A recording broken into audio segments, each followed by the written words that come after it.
Il faut faire vite car ces aides vont bientôt disparaître. Donc c'est vraiment la conférence à laquelle il faut assister avec nos amis d'Aver France, de Mobiliance et bien sûr de Mobipolis.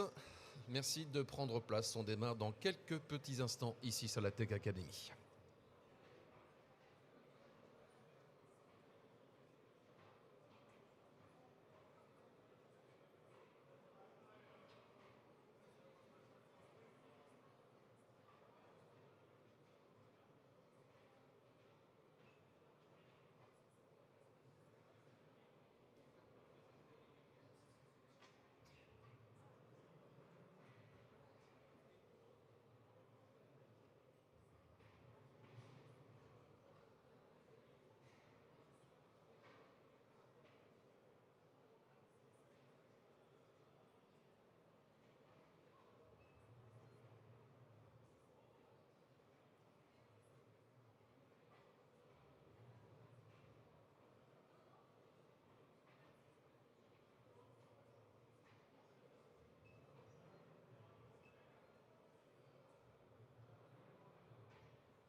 Ah ah, on est bon, la technique, tout va bien?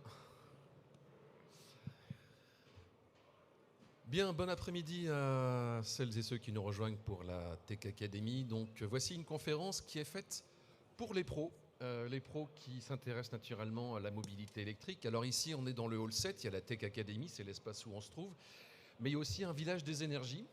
Vous pouvez voir donc tout ce qui se passe au niveau électrique, hydrogène et autres, à quelques dizaines de mètres d'ici. Et dans le cadre de ce programme, eh bien, l'Aver France a souhaité qu'il y ait un programme avec ses partenaires, donc Mobiliance et puis Mobipolis. Je crois qu'on est en train d'annoncer notre conférence.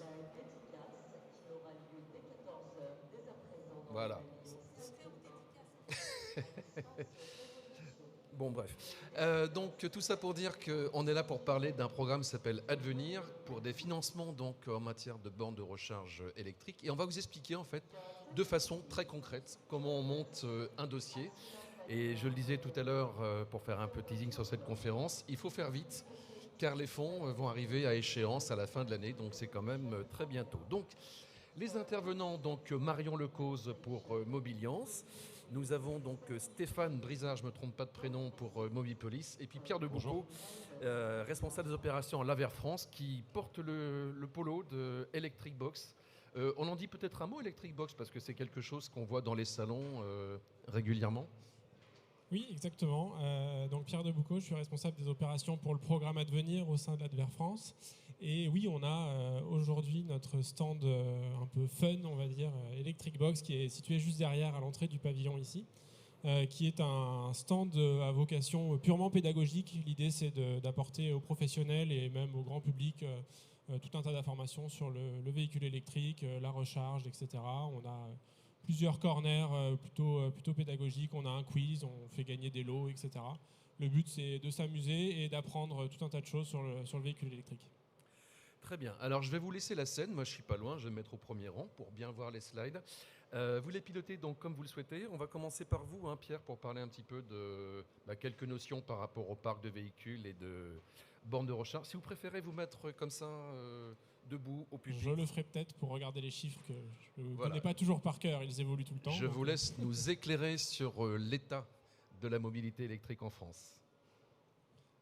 Très bien. Alors, effectivement, pour introduire cette table ronde, on va un petit peu revenir sur les grands chiffres de la mobilité électrique en France. Donc, effectivement, je me lève parce que là, j'ai besoin de mon anti-sèche. Donc, à fin septembre, on a plus de 2,3 millions de véhicules électrifiés qui sont immatriculés. Donc, électrifiés, on entend les full électriques et les hybrides rechargeables uniquement. Et donc dans ce lot, on a 1 500 000 véhicules full électriques sur le parc.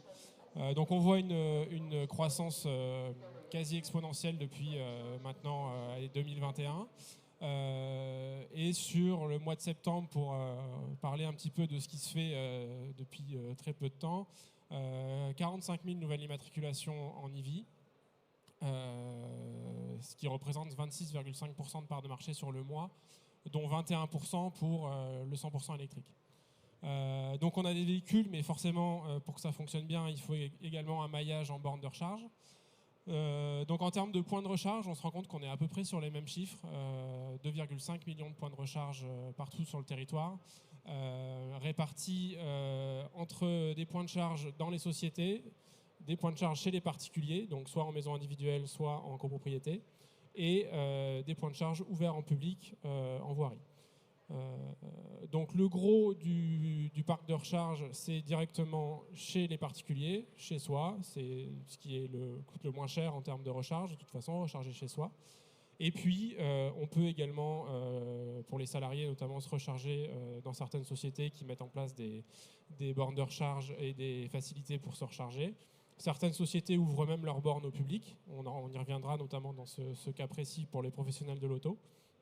Et puis, on a des bornes ouvertes en voirie dans les différentes collectivités, sur les aires d'autoroute, etc. Donc, on a un maillage qui est quand même assez fort et très proche maintenant du parc en termes de chiffres.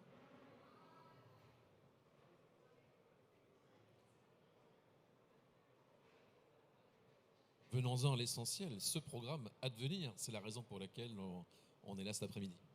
Oui, le programme Advenir. Donc le programme Advenir, il a été créé en 2016. Il est porté par l'Aver France, qui est l'association nationale pour le développement de la mobilité électrique. Et il a pour vocation d'aider financièrement à l'installation de bornes de recharge pour tout un tas de cibles, notamment les professionnels de l'auto. Et c'est également un programme de formation sur les sujets de la mobilité électrique. Pour organiser le programme Advenir, enfin pour aider chacune de nos cibles, on a un budget de 520 millions d'euros qui est essentiellement porté par les certificats d'économie d'énergie. Et donc avec ça, on souhaite financer 250 000 points de recharge. On a un catalogue de 3000 installateurs référencés partout en France qui peuvent installer des bornes et qui peuvent faire les dossiers Advenir pour leurs clients. On a une douzaine de types de primes en fonction de nos différentes cibles. Donc il y a du professionnel de l'auto, il y a les particuliers en copro, il y a les poids lourds, il y a tout un tas de personnes qui sont ciblées. Et puis, je le disais, on a aussi un programme de formation et de sensibilisation. Donc on parlait d'Electric Box en introduction, qui fait partie de nos sujets de sensibilisation pour les pros et le grand public. Et puis on a aussi des formations où on rentre plus dans le détail pour le grand public et les étudiants, pour les décideurs locaux dans le cadre d'installation de bornes, notamment en collectivité, les professionnels de l'immobilier qui sont aussi au cœur du réacteur pour le maillage et l'installation de bornes en copro. Et puis 3 modules de formation pour les professionnels de l'auto, sur lesquels je dévoile peu de choses pour l'instant, puisque Stéphane le fera tout à l'heure dans le cadre de la conférence.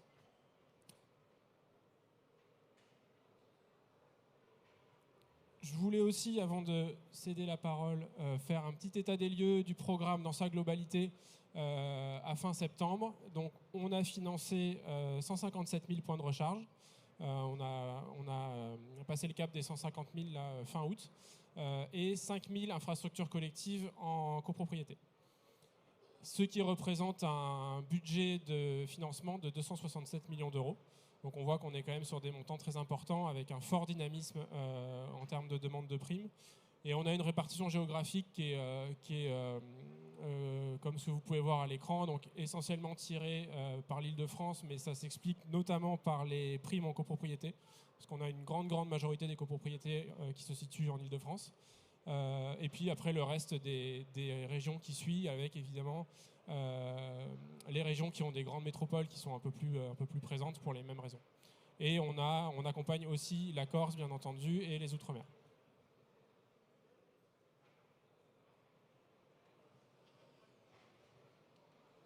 Bien, c'est donc là que Marion Lecause entre en scène pour effectivement évoquer donc le rôle des Mobiliance qui co-gère effectivement ces fonds par rapport aux pros de l'auto. Oui, tout à fait. Donc Marion Lecause, moi je suis chargée de projet IRVE chez Mobiliance. Donc Mobiliance, pour rappeler, c'est l'organisation professionnelle des services de l'automobile. Et effectivement, ce programme est piloté par l'AVER que nous copilotons. Ce sont des primes en fait et des formations que les professionnels peuvent bénéficier au travers de ce programme. Il y a une enveloppe qui a été dédiée aux professionnels des services d'automobile et c'est 23 millions d'euros qui ont été exclusivement dédiés au financement des bornes. C'est une convention qui a été signée en juillet 2022 et elle se termine en fin d'année. Donc c'est vraiment important en fait de rappeler l'existence de ce programme, puisque sur les 23 millions qui ont été dédiés au financement de ces bornes et des formations, il reste encore du budget pour les professionnels. Donc il faut se saisir en fait, dès maintenant en fait, de cette occasion. Pour rappel, en fait, ce programme, donc, ce sont des primes qui peuvent aller de 750 € par point de charge jusqu'à 7 500 € en fonction en fait, de l'usage. On y reviendra un peu plus tard. 750 €, c'est pour une borne à usage privé et de 1 700 € jusqu'à 7 500 pour des bornes ouvertes au public. Et comme l'a dit Pierre, effectivement sur le programme de formation, on y reviendra un peu plus tard puisque c'est Stéphane qui en reparlera sur les 3 modules. Donc on a un webinaire avec des sessions qui sont ouvertes tous les mois. Il y a 2 sessions par mois et 2 autres formations dans les différents centres de Mobipolis.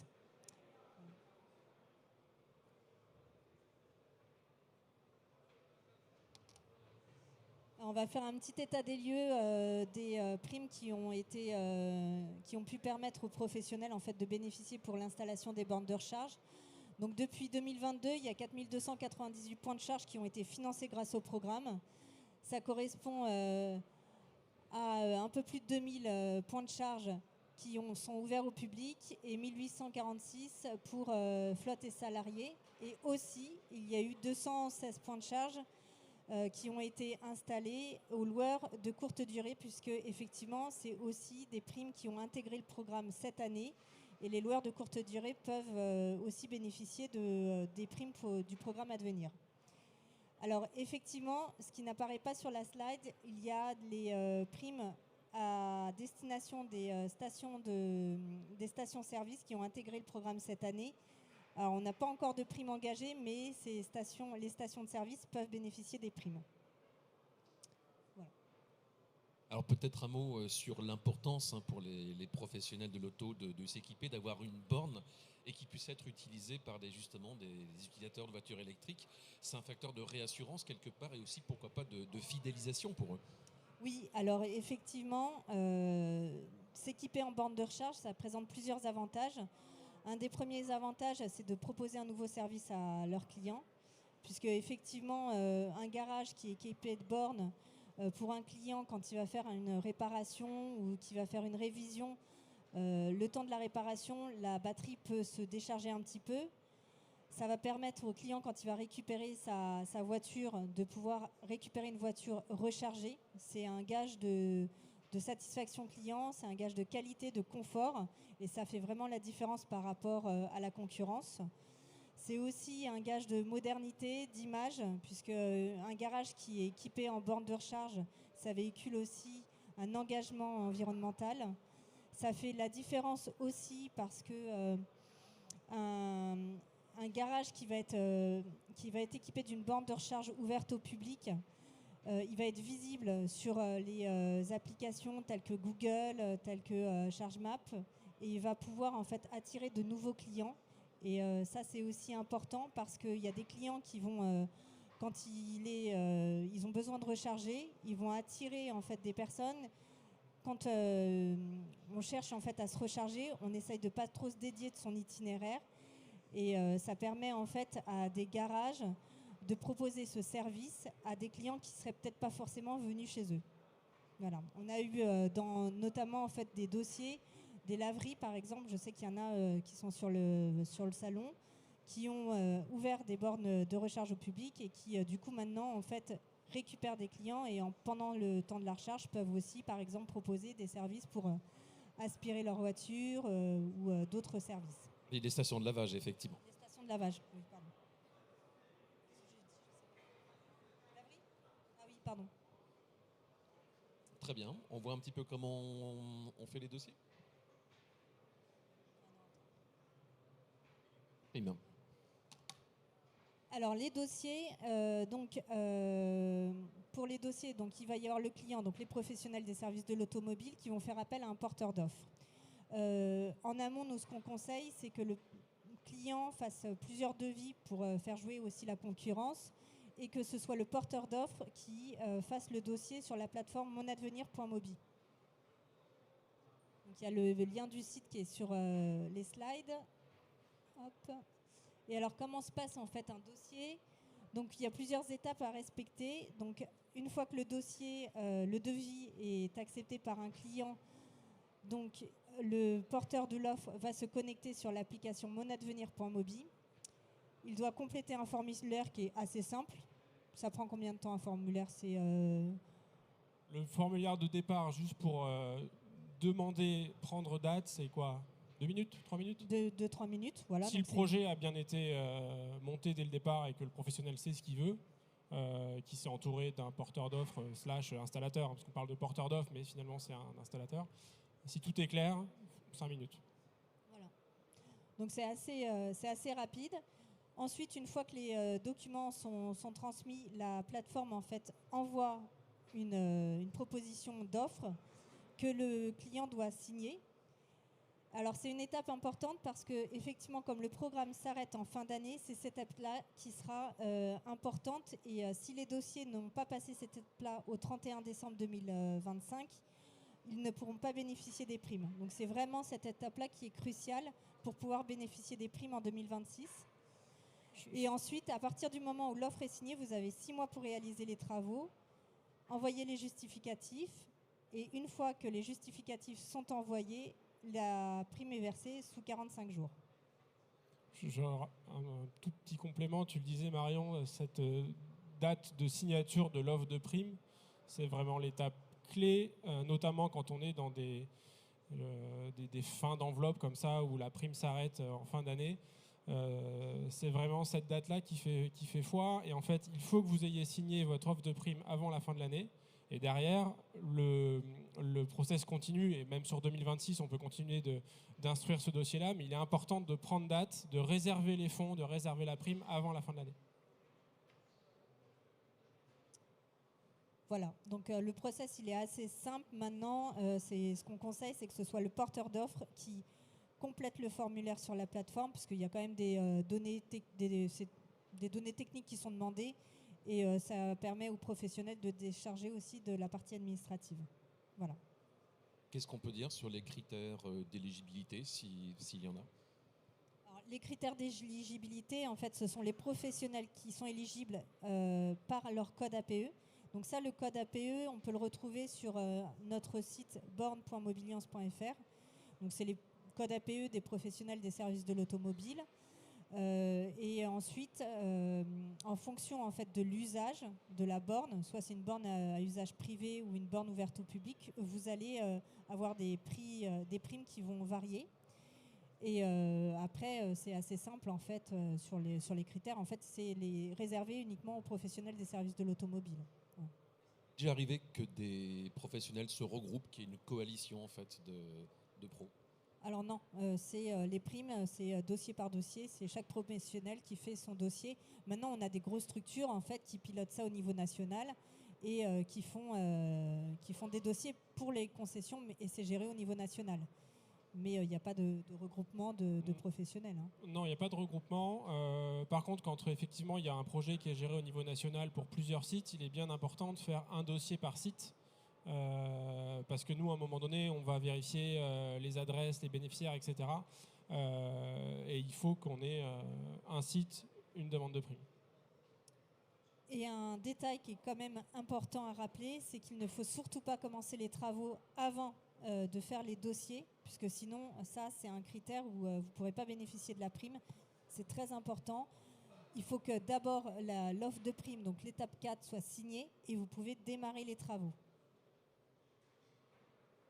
Peut-être par rapport au type de prime, parce qu'on voit qu'aujourd'hui, il y a une tendance sur l'accélération de la charge rapide avec des bornes qui font 150 kW ou même plus.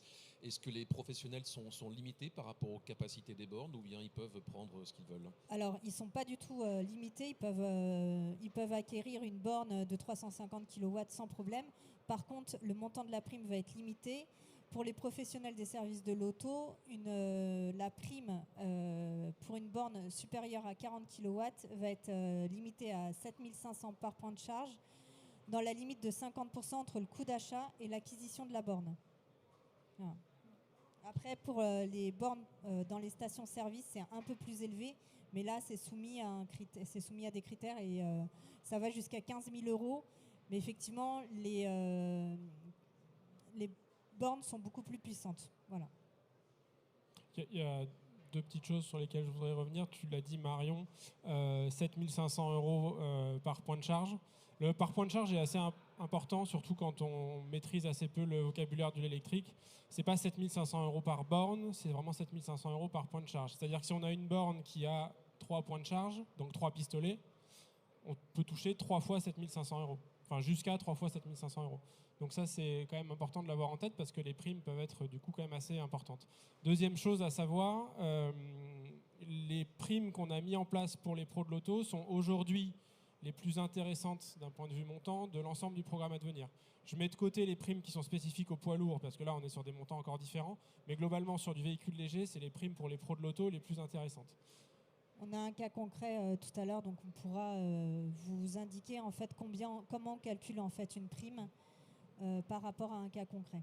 Et une dernière chose aussi, une dernière précision, qui va être mis en place, qui est en réalité déjà mis en place, mais pas officiellement, mais qui va être mis en place officiellement au 1er novembre. Marion disait tout à l'heure qu'il fallait absolument signer l'offre de prime avant de commencer les travaux. Ça, c'est la théorie. La réalité n'est pas toujours comme ça et on va mettre en place, nous, à partir du 1er novembre, une petite adaptation par rapport à ça. Il faut que l'offre de prime soit signée avant la mise en service et donc avant la fin des travaux. Ce qui nous permet de gagner un peu de temps sur nos délais. On disait tout à l'heure qu'on avait 6 mois entre le moment où on signe l'offre de prime et le moment où vous devez nous prouver que les travaux sont terminés. Maintenant, cette offre de prime ne devra pas être signée avant le début des travaux, mais elle pourra être signée pendant les travaux ou en tout cas avant la mise en service. Donc ça peut aller beaucoup plus vite sur les délais. C'est une avant-première. C'est une première en théorie. Ok, on va passer au chapitre formation avec Mobipolis, donc ex-GNFA, pour ceux qui n'auraient pas fait encore la mue. Et Stéphane, c'est donc vous qui nous expliquez en fait quel type de formation précisément vous êtes en mesure de délivrer. Merci Laurent. Alors bonjour à tous. Stéphane Brizard, responsable produit véhicules électriques au sein de Mobipolis. Effectivement, Mobipolis, ex-GNFA, le secteur de l'automobile évolue. Nous devions également évoluer au même rythme que l'automobile. Donc nous sommes transformés, nous sommes devenus Mobipolis en mai dernier. Tout ça pour vous accompagner au mieux et vous aider par la suite à également vous transformer. Donc effectivement, comme l'ont évoqué mes collègues, nous avons développé, créé 3 formations, 3 modules pour des publics différents. Un premier module pour les chefs d'entreprise, les gestionnaires de sites. Un second module pour un public en relation client, ça peut être des commerciaux automobiles, ça peut être des loueurs également. Et puis enfin un troisième module en lien avec un public plus technique, donc des réparateurs, des techniciens automobiles. Ce que vous voyez ici à l'écran, eh bien, c'est notre premier module pour les chefs d'entreprise, pour les gestionnaires de sites. Ce module, on l'a voulu court pour toucher un maximum de monde. Donc on l'a développé en format webinaire d'une durée de 2 heures. L'idée avec ce module, c'est vraiment de vous accompagner dans le type de projet à monter. Mes collègues ont parlé de bornes de 300 watts, de bornes de 150 watts. C'est pas forcément évident quand on arrive comme ça dans cet environnement. Beaucoup sur les fondamentaux en fait de la mobilité électrique. Mais complètement. On reprend les fondamentaux, que ce soit d'un point de vue IRVE, d'un point de vue infrastructure, mais d'un point de vue également véhicule électrique, puisqu'aujourd'hui c'est plus possible de dissocier le véhicule de l'infrastructure et inversement. Donc on revoit tous ces basiques-là, ce qui va vous permettre de définir le modèle que vous voulez déployer dans votre entreprise, le type de borne, pour quelle utilisation, quel modèle économique, parce que c'est pareil, quand on prend des bornes, on va pouvoir mettre une facturation derrière, ou pas, si vous souhaitez l'offrir à votre client. Donc tous ces points sont développés dans le cadre de ce module 1. Il y a un QR code de présence sur la slide, ça envoie directement sur le lien pour se connecter et s'inscrire. Et on a évoqué jusque-là l'arrêt des primes fin 2025 pour investir dans les bornes. Pour la formation, on a de la chance, puisque ça va encore durer jusqu'à fin 2027. Tout est pris en charge dans le cadre du programme à devenir.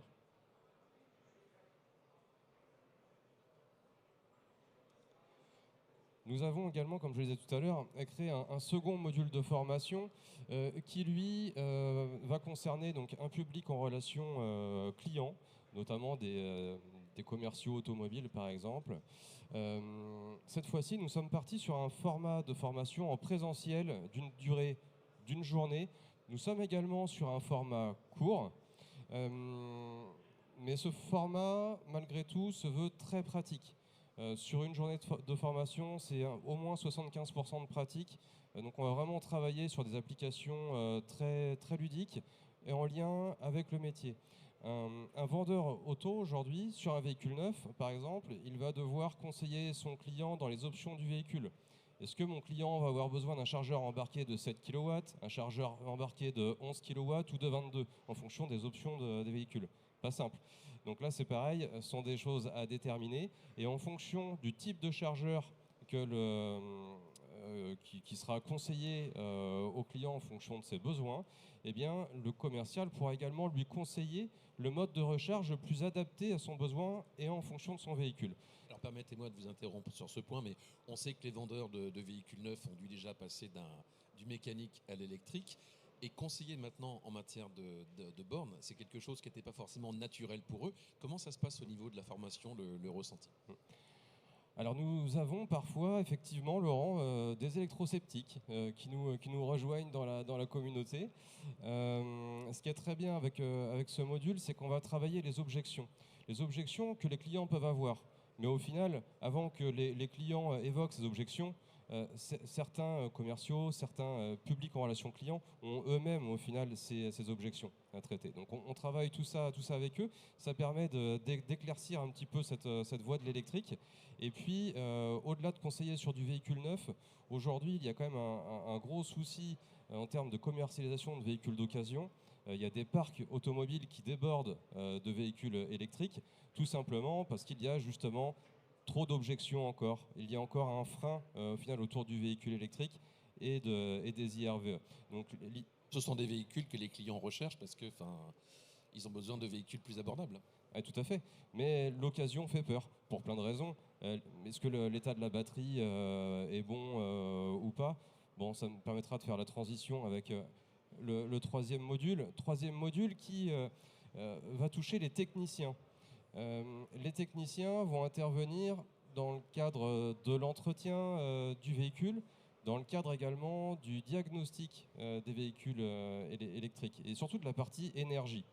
Et c'est dans ce cadre-là où c'est vraiment intéressant, puisque quand je parle de partie énergie du véhicule électrique, j'entends la batterie de traction, câble de recharge, chargeur embarqué, mais également forcément de la borne de recharge, sans oublier un protocole de communication qui est spécifique entre la borne et le véhicule. C'est un protocole qui est réglementé, donc on apprend à découvrir ce qui se passe au niveau de ce protocole pour pouvoir réaliser un diagnostic. Le diagnostic, ça reste la partie complexe. Comme je le disais tout à l'heure, un client qui veut être rassuré quand il achète son véhicule, il va avoir besoin, enfin un véhicule d'occasion, il va avoir besoin d'un état de santé de la batterie. Et ça, c'est le technicien qui va le réaliser. C'est ce qu'on voit en partie dans ce module qui se veut également très pratique, avec la réalisation d'un bilan de santé batterie, ce qui permet de pouvoir justifier au client que le véhicule vendu possède bien une batterie en très bon état et capable de rouler encore des années. Ce dire, c'est que sur Équipe Auto, justement, l'état de santé des batteries, on voit qu'il y a plusieurs solutions qui sont présentées sur le salon. Ah oui, effectivement. Donc il y a des solutions plutôt classiques en utilisant un outil de diagnostic, je dirais plutôt commun qu'on retrouve dans les ateliers. Après, au-delà de ça, il y a effectivement bien d'autres modes de communication, et notamment quand on s'en va sur la réparation batterie. Je pense que Laurent, c'est ça que vous avez en tête. Aujourd'hui, des appareils nous permettent de communiquer directement avec la batterie sans interface véhicule, ce qui nous permet d'avoir des données beaucoup plus précises. Alors ça, ce sont des éléments qu'on aborde également dans cette formation. Là, on ne va pas aller trop loin dans le diagnostic, parce que là, on va aller beaucoup plus loin dans le seuil de la réparation batterie, des travaux sous tension. Ce sont d'autres formations qu'on propose, mais là, on sera hors cadre à devenir pour ce coup. Autre point important dans cette formation pour les techniciens, j'évoquais beaucoup le diagnostic, mais il y a également l'interprétation d'un symptôme client. Un client qui va arriver en réception va pouvoir se plaindre d'un défaut de charge, par exemple. En fonction du symptôme, il sera intéressant d'identifier s'il y a réellement un problème sur le véhicule ou non. Donc ça, c'est vraiment la première étape. On ne rentre pas encore dans une grande technicité, mais en fonction de comment le véhicule est utilisé, en fonction du câble de charge que le client veut utiliser et de la borne sur laquelle il va se brancher, eh bien, on pourra déjà définir si toutes les conditions sont bien en place pour recharger le véhicule. Si ce n'est pas le cas, effectivement, on pourrait croire que c'est une défaillance. Donc voilà, ça sont des choses qu'on apprend à analyser. Et si, effectivement, tout est bien en place, à ce moment-là, on partira plutôt sur la partie diagnostique. Très bien, bon, en tout cas, vous répondez donc aux questions que peuvent se poser ces professionnels. Est-ce qu'il y a des pièges, des impasses qu'on peut dire aux professionnels de l'auto par rapport à l'implantation des bornes, ou quelques conseils pratiques qu'on peut leur donner, en tout cas, dans ce choix, l'aménagement qu'ils peuvent faire? Question ouverte pour Pierre ou pour Marion, comme vous voulez. Alors, les pièges à éviter, c'est déjà de faire un état des lieux. En gros, ça ne sert à rien d'installer 10 bornes s'il n'y a pas le besoin, parce que ça représente quand même un investissement, donc il faut quand même faire attention. Il y a des applications aujourd'hui qui permettent d'identifier en fait sur un lieu les bornes, donc c'est aussi de regarder un petit peu ce que fait la concurrence, et aussi de ne pas se lancer dans un projet avec une borne surpuissante si on n'a pas en fait la capacité énergétique. Donc il faut vraiment en fait faire des devis et faire un bon état des lieux avant de se lancer, parce que il y a des primes, ça c'est sûr, on est là pour accompagner les professionnels. Néanmoins, ça reste quand même un investissement, et il faut quand même que ce soit un investissement durable sur du long terme. Donc ça, c'est vraiment un conseil de bien en fait réfléchir à votre besoin avant de se lancer dans un projet comme ça.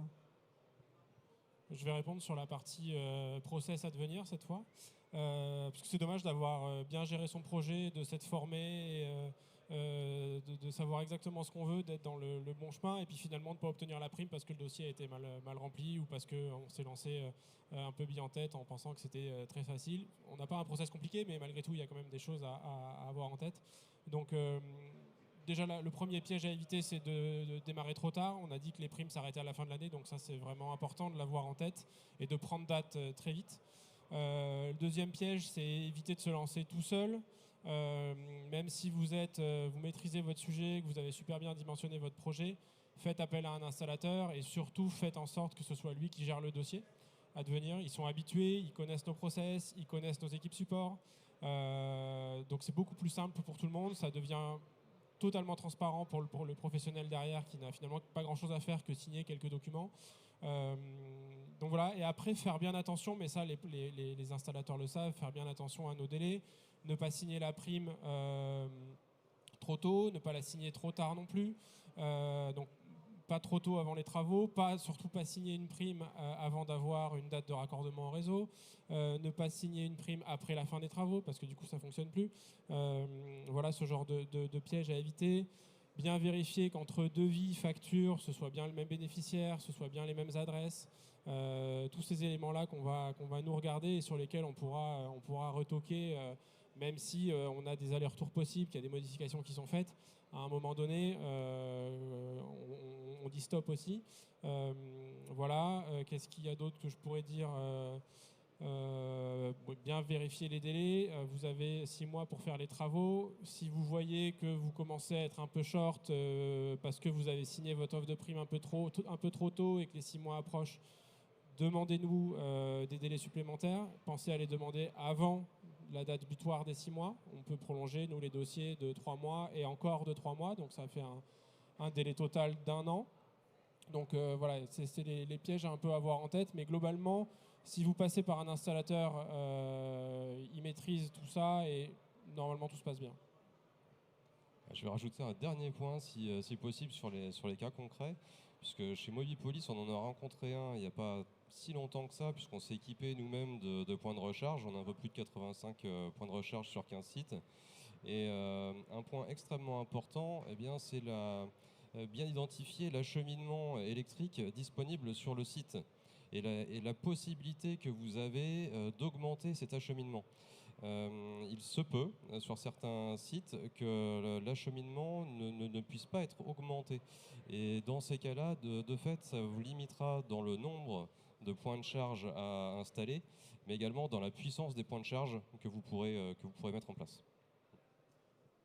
Quelque part, la difficulté pour les bornes de recharge, c'est que c'est pas si simple que ça et qu'il y a le côté raccordement, il y a effectivement des partenaires en plus, hein, Enedis ou autre RTE, voilà.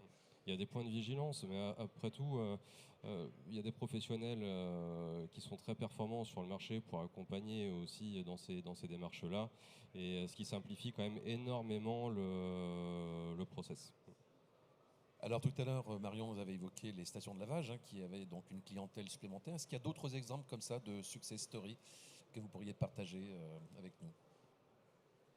Alors effectivement, on a en fait installer une borne, ça permet de gagner en visibilité, ça permet d'offrir un nouveau service aux clients.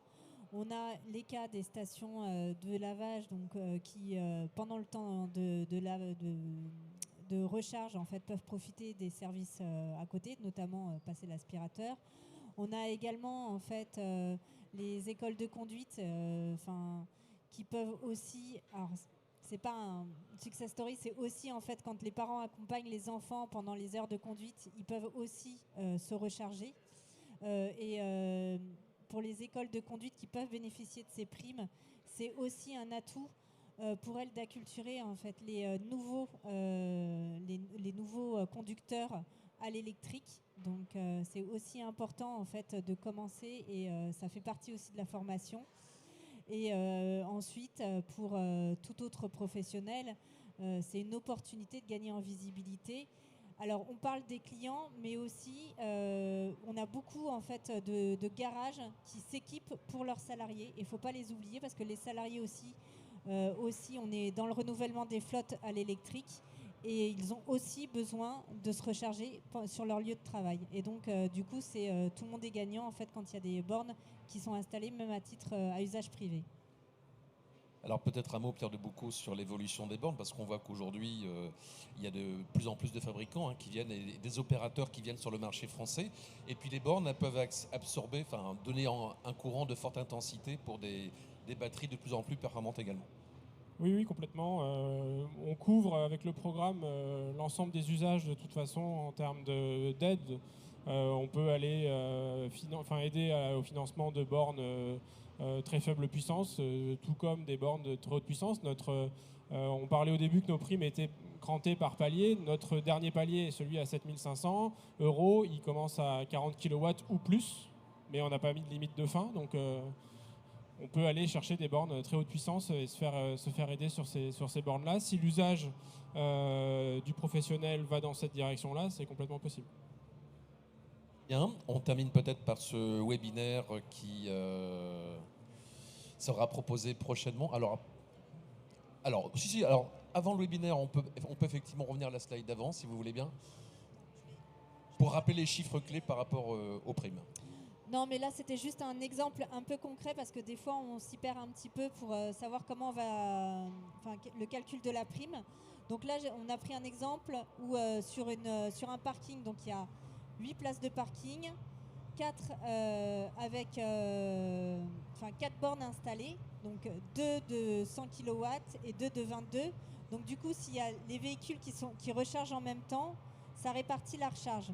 Donc pour une borne à 100 kW, s'il y a 2 véhicules, la puissance maximale où la voiture va pouvoir se recharger, ça va être du 50 kW.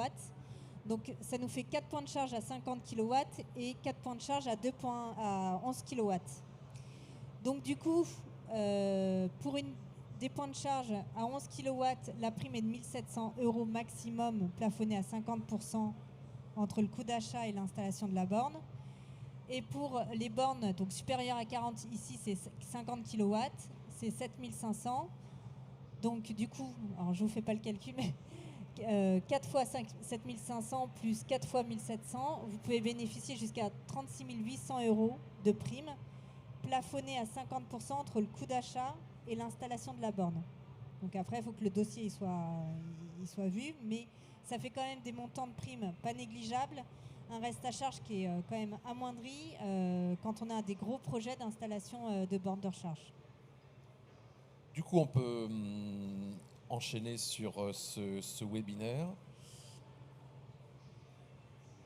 Donc, 2 dates, c'est ça, à suivre? Oui, effectivement. Le prochain webinaire, 2 dates, les deux prochains, donc le 12 novembre et le 17 novembre. Voilà, encore une fois, ce webinaire-là, il a vraiment vocation à donner toutes les clés pour monter un projet d'installation. Donc je dirais que s'il y a une formation dans le cadre de l'installation de bornes à faire rapidement, c'est celle-ci, parce que ça va vous aider à dimensionner votre projet et derrière à enclencher tout le process avec un installateur. Et ces primes-là s'arrêtent fin d'année. Même si les formations vont continuer derrière, il est important de se former très tôt là, pour bénéficier des derniers mois de primes pour les professionnels de l'auto. Ok. En résumé, donc, les fonds s'arrêtent en fin d'année, mais on peut initier des projets et les fonds peuvent arriver plus tard. Hein. Donc, pour la formation, encore 2 ans de délai, c'est bien ça? Tout à fait. Et concrètement, il reste combien d'argent avant que tout s'arrête? Beaucoup trop. Il reste 13 millions en fait, potentiellement en fait, pour nos professionnels pour leur projet. Donc j'ai envie de dire, il n'y a pas de limite. Les professionnels qui souhaitent bénéficier de primes pour l'installation de bornes de recharge, ne vous inquiétez pas, ce ne sera pas pour des raisons financières qu'on refusera votre dossier. Donc voilà, on est là pour vous accompagner jusqu'au 31/12. Profitez-en. 13 millions donc à partager encore, c'est quand même une somme importante. Merci à vous. Je vois que certains se croient déjà en boîte de nuit. C'est pas la première fois qu'ils viennent nous perturber d'ailleurs. Un grand merci en tout cas à Marion Lecos pour Mobiliance, Pierre de Boucaud pour l'Aver France et Stéphane Brizard pour Mobipolis.